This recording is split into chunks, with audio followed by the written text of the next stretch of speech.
من أسباب الانتكاسة بعد الهداية، وهذا المقطع اللي لازم الكل يشوفه وينشره ويسمعه أيضا، أن الله عز وجل لا يسقط أحدا إلا وقد سقط من قبل نفسه.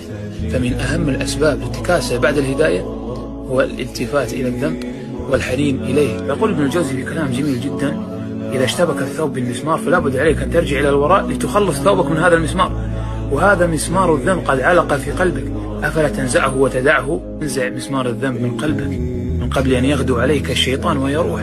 أقلع من هذا الذنب ولا ترجع إليه أبدا، واستغفر وتوب إلى الله عز وجل. يقول ابن تيمية رحمه الله في جملة جميلة ومعبرة: إنما يعود العبد إلى الذنب لبقايا في نفسه، فمن خرج من قلبه الشهوة والشبهة لم يعود إلى الذنب. الله عز وجل لا يسقط أحد أبدا إلا وقد سقط من قبل نفسه.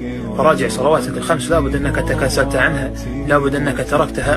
لو أقمت الصلاة حق إقامتها لنهتك عن الفحشاء والمنكر.